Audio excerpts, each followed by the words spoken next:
நமஸ்காரம். உங்கள் கல்பனா ஸ்ரீகாந்த். துலா ராசி மற்றும் துலா லக்ன அன்பர்களுக்குண்டான பதிவு தான் இது வெற்றி வாகை சூடுவதற்கு என்ன பண்ணணும் அப்படின்றது தான் இந்த பதிவு. உங்களுடைய வின்னிங் சீக்ரெட் பற்றி தான் நான் பேச போகிறேன். என்ன வின்னிங் சீக்ரெட் அப்படின்னு நினைக்கிறீங்களா? சரி, வரக்கூடிய வருடத்தில் 3 மேஜர் கிரகங்கள் அதாவது குரு பகவான், சனி பகவான், ராகு கேது 3க்குமே டிரான்சிட் இருக்கு, பெயர்ச்சிகள் ஏற்படுது. அவங்க இப்போ இருக்கக்கூடிய நிலையிலேருந்து மாற்றி செயல்பட போகிறாங்க. ஸோ இப்போ இருக்கக்கூடிய நிலை நீங்கள் எப்படி யூஸ் பண்ணிக்கணும், எதெல்லாம் ப்ளஸ்ஸாக எடுத்துகிட்டு போகணும், எதெல்லாம் ரொம்ப ப்ளஸ்ஸாக ரொம்ப மைனஸாக ப்ளஸ்ஸாக இருக்க போகுது வரக்கூடிய நாட்களில் அப்படின்றத தெரிஞ்சுக்கிட்டு நீங்கள் இது சிம்பிளாக சொல்லணும் அப்படின்னா ஃப்யூச்சர் ஃபோர்காஸ்ட்டுக்கு உண்டான விஷயம்தான். சரி, பொதுவாகவே இப்போ துளாராசி அன்பர்கள் எப்படி இருக்கீங்க அப்படின்னா, கடுமையாக நீங்கள் முன்னேற்றத்துக்கு உண்டான வழியை நோக்கி முயற்சி எடுத்துகிட்டு இருக்கீங்க. நிறைய பேருக்கு டைமே இல்லை, நிறைய பிளான்ஸ், நிறைய தாட்ஸ் வந்துட்டுருக்கு. சரி, அப்படின்னா பாசிட்டிவான தாட்ஸை தான் நான் சொல்கிறேன். நெகட்டிவ் எல்லாருக்குமே இருக்கும். அதுவும் துளாராசி சொல்லவே வேண்டாம். நிறைய விஷயங்கள் பாடுபட்டுட்டு தான் இருக்காங்க. பட் அது எல்லாத்தையும் தள்ளி வச்சுட்டு நிறைய விஷயத்தில் பாசிட்டிவாக கான்சன்ட்ரேட் பண்ணிட்டு இருக்கிறத நான் 80% துளாராசிக்கு நான் பார்க்குறேன். ஸோ அப்படிப்பட்டவங்கெல்லாம் ஒர்க் பண்ணிகிட்டே இருக்கீங்களே ஒழிய, ஒர்க் பண்ணுறீங்கன்னு சொல்கிறத விட ஹார்ட் ஒர்க் பண்ணிட்டு இருக்கீங்களே ஒழிய அதுக்குண்டான ரிசல்ட்டை எதிர்நோக்கிட்டு இருக்கீங்க, கையில் கிடைக்கல இல்லையா? ஸோ இது 2025 அற்புதமான ஒரு காலகட்டம் காத்துட்ருக்கு. ஸோ இதை எந்த ராசிக்காரங்க இருக்காங்களோ இல்லையோ, நீங்கள் வாவான்னு வரவேற்கக்கூடிய ஒரு அற்புதமான ஒரு காலகட்டம். சரி, என்ன பண்ணணும் அப்படின்றத நான் சொல்கிறேன். நீங்கள் எடுக்கக்கூடிய உழைப்பை எடுத்துக்கிட்டே இருங்க, எதுவும் ஸ்டாப் பண்ண வேண்டாம். நீங்கள் இப்போது 1% எடுத்தீங்கன்னா அது 10% ரிசல்ட்ஸ். அப்போ 10% எடுத்தீங்கன்னா 100% ரிசல்ட்ஸ். ஸோ இப்போ ஃபவுண்டேஷனுக்கு உண்டான சூப்பரான ஒரு காலகட்டம் அது. ஏன்னா சனி பகவான் 5ல் இருக்கார், 4 விட பெட்டர். ஆனால் 6ஆம் வீட்டில் சூப்பர் அப்படின்றது தான். அதே மாதிரி பார்த்தீங்கன்னா உங்களுக்கு கேதுவுமே லாபஸ்தானத்துக்கு மூவாரார். அண்ட் குரு பகவான் உங்களுடைய 2ஆம் வீட்டையுமே பார்க்குறார். ஸோ சிம்பிளாக இதுலேருந்து நமக்கு தெரியறது என்னென்னா, எல்லாரும் என்ன நினைப்பீங்க, ஃபஸ்ட்டு என்ன வேணும் அப்படின்னு கேட்டிங்கன்னா, முதல்ல வர்றது எல்லார் மனசுக்குமே ஃபினான்ஸ், பணம். துளாராசிக்கு முந்திட்டு வரதே பணம் தான். பொதுவாகவே துளாராசி கையில் பணம் இருந்தால் அவங்க ரொம்ப சந்தோஷமாக இருப்பாங்க. இம்பார்ட்டன்ஸ் ஆஃப் மேட்ரு துளாராசிக்கு பொதுவாக நீங்கள் யார்கிட்ட பேசினாலுமே ஃபினான்ஸுன்றது மைண்டில் இருக்கும். ஆனால் துளாராசி முதல்ல இது எவ்வளவுன்னு பார்ப்பாங்க. அவங்களுடைய தாட்ஸே ஃபோக்கஸ்ட் ஆன் மணியாக இருக்கும், நாட் இன் அ நெகட்டிவ் வே, அதை ஆர்கனைஸ் பண்ணுறதுக்கு. ஸோ அப்படிப்பட்டவங்களுக்கு, உங்களுக்கு துளாராசி அன்பர்களுக்கு பணம் பல ரூபத்தில் சுற்றி உங்ககிட்ட வரப்போகுது. அதாவது கோடீஸ்வரர் ஆகக்கூடிய வாய்ப்பு துளாராசி அன்பர்களுக்கு இருக்குது. ஆனால் இங்கே நோட் பண்ணுங்கள், சுய ஜாதகத்தில் அந்த யோகம் இருக்கணும் அப்படின்றதும் நீங்கள் தெரிஞ்சுக்கோங்க. ஸோ விடாமுயற்சி இப்போ எடுங்க. ஆனால் ரிசல்ட்ஸ்க்காக இப்போ நடக்கலையேன்ற வருத்தம் வேண்டாமே. ஸோ உங்களுடைய வின்னிங் சீக்ரெட் என்ன?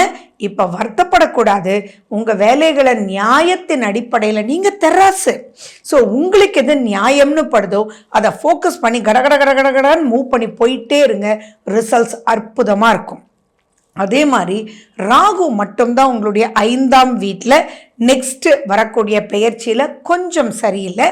பட் ஸ்டில் குரு பகவானுடைய பார்வை அங்கே இருக்கிறதுனால கவலையே பட வேண்டாம். ஸோ நீங்கள் எங்கெங்கெல்லாம் ஸ்டக் ஆகி இருக்கீங்களோ அந்த ஸ்டக்குக்காக வேற ஒரு சேஞ்சஸ் பண்ணாமல் இருக்கிறது தான் உங்களுடைய வின்னிங் சீக்ரெட். சிம்பிளாக நான் சொல்கிறேன். ஃபார் எக்ஸாம்பிள், நீங்கள் வீடு கட்டிட்டு இருக்கீங்கன்னு வச்சுக்கோங்க.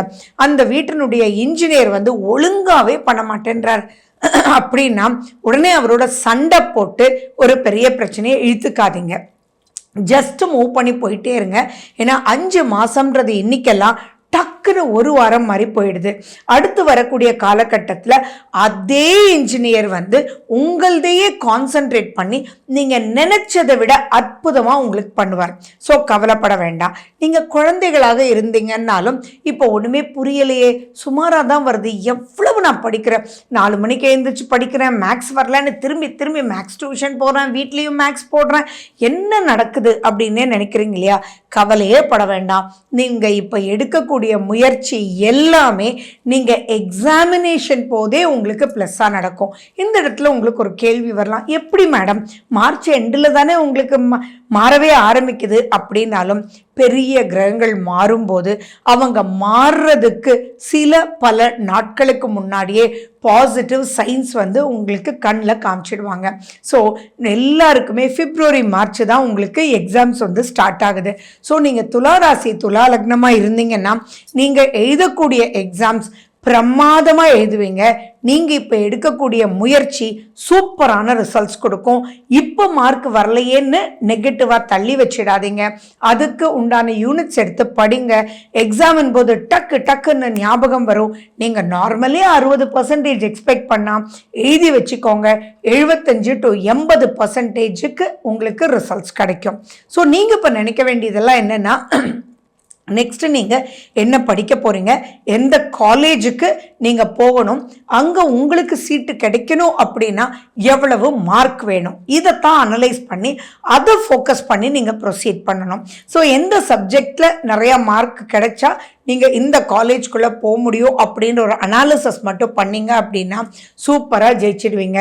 இதுதான் உங்களுடைய வின்னிங் சீக்ரெட். ஸ்டூடெண்ட்ஸ், ஜாப்ல இருக்கக்கூடியவங்க நிறைய ஸ்ட்ரெஸ்டாக இருக்கீங்க, உங்களுக்கு உண்டான ஸ்பேஸ் அங்கே கிடைக்கல, உங்களுடைய டேலண்ட் அவங்க யூஸ் பண்ணிக்கல அப்படின்ற ஒரு பாயிண்ட் இருக்கும். யூஸ் பண்ணினாலும் உங்களுக்கு வேண்டிய விஷயங்களை அவங்க கொடுக்கல.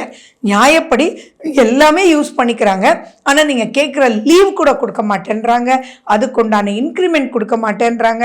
அப்படின்றதெல்லாம் மனசில் வச்சுட்டு நீங்கள் இப்போ சேஞ்ச் பண்ணிடாதீங்க உங்கள் ஜாபை, அது தவறு. ஸோ இங்கே வின்னிங் சீக்ரெட் வந்து அந்த இடத்துலையே இருங்க, உங்கள் டேலண்ட்டை போட்டுகிட்டே இருங்க. பாருங்க, உங்களுக்கு பிப்ரவரி மார்ச்லேயே இன்க்ரிமெண்ட், நீங்கள் நினைச்ச ப்ரமோஷன் கிடைக்கும்ன்றது தவறுதலான வார்த்தை, நினைத்ததை விட அதிக ப்ரமோஷன் கிடைக்கும். நிறைய துளாராசி அன்பர்கள் வந்து கொஞ்சம் கஷ்டப்பட்டுட்டு தான் இருக்கீங்க ரிலேஷன்ஷிப்பில். அவங்களுக்கு எல்லாமே ரிலேஷன்ஷிப் ப்ராப்ளம் எல்லாம் வந்து மறைஞ்சிடும், புரியும். நியாயப்படி எது தப்பு எது ரைட் அப்படின்றத புரிஞ்சுக்கிட்டு நீங்கள் சந்தோஷமாக இருக்கக்கூடிய வாழ்க்கை கண்டிப்பாக அமையும். ஏன்னா உங்கள் குடும்பத்தையே குரு பகவான் பார்க்க போகிறார். ஸோ இப்போ நீங்கள் பண்ண வேண்டியதெல்லாம் நெகட்டிவ் எந்த ஒரு ஆஸ்பெக்டாக இருந்தாலும் தள்ளி வச்சுட்டு துளாராசிக்கு பொதுவாகவே நீங்கள் ஜாலியாக இருந்தீங்கன்னாலே நிறைய விஷயத்த நீங்கள் சக்ஸஸ் பண்ண முடியும். ஸோ நல்ல ஒரு கெரியருக்கு போகிறீங்க, ஃபினான்ஷியல் அப்லிஃப்ட்மெண்ட் நல்ல போகுது. திருமணம் ஆகாதவங்களுக்கெல்லாம் அருமையாக திருமணம் நடக்கக்கூடிய வாய்ப்பு இப்பயும் இருக்குது, நெக்ஸ்ட்லேயும் இருக்குது. ஸோ நீங்கள் அதை பற்றி ஒன்றும் கவலைப்பட வேண்டாம்.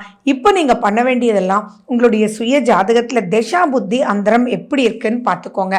அதே மாதிரி வரக்கூடிய இவ்வளவு அற்புதமான கோச்சார அமைப்பு வருது, இந்த காலகட்டத்தில் உங்களுடைய சுய ஜாதகம் ஹெல்ப் பண்ணுமா, அப்லிஃப்ட்மெண்ட் பண்ணுமா, பேலன்ஸ் பண்ணுமா, இல்லை அதுலேயும் சரியில்லையா அப்படின்றத நீங்கள் கண்டிப்பாக பார்த்துக்கணும். ஏன்னா கோச்சாரம் இவ்வளவு பாசிட்டிவாக இருக்கும்போது அந்த இடத்துல நீங்கள் வரும் முன் அதை பார்த்துக்கணும். ஏன்னா அதை செய்யாத போது தான் நிறைய பேர் பார்த்தீங்கன்னா இவ்வளவு நல்லா இருக்குன்னு சொல்கிறீங்க, எங்களுக்கு ஒன்றும் நடக்கலையே அப்படின்னா அந்த எங்களுக்கு அப்படின்ற வார்த்தை உங்கள் ஜாதகம். ஸோ அதை நீங்கள் பார்த்து அதுக்கு உண்டான விஷயத்த, ஏன்னா இப்படித்தான் இருக்கும் அப்படின்றது ரொம்ப சிலருக்கு தான், மற்றதெல்லாம் அதை வின்னிங் டூல்ஸோடையே நிறைய அஸ்ட்ராலஜியில் எழுதப்பட்டிருக்கு. அஸ்ட்ராலஜி அப்படின்றது வாக்கிங் ஸ்டிக், ஆனால் எந்த ஸ்டிக் எதுக்கு யூஸ் பண்ணணும் அப்படின்றத தெரிஞ்சுக்கிறதுக்கு உங்களுக்கு பிடிச்ச அஸ்ட்ராலஜரோட நீங்கள் பேசி உங்கள் டவுட்ஸை கிளியர் பண்ணி அதை ஃபாலோ பண்ணிங்கன்னா வெற்றி பிரம்மாண்டமாக இருக்குது. யூஸ் பண்ணுங்கள். அடுத்து வரக்கூடிய பொன்னான காலம், அதாவது தங்க தாம்பாளம்னு நான் சொல்ல மாட்டேன், அதாவது இது புதையல்னே சொல்லலாம். புதையல் பக்கத்தில் இருக்குது, முயற்சி எடுத்துகிட்டே இருங்க, புதையல் உங்கள் கையில். ஓகே, வாழ்க வளமுடன். நன்றி, வணக்கம்.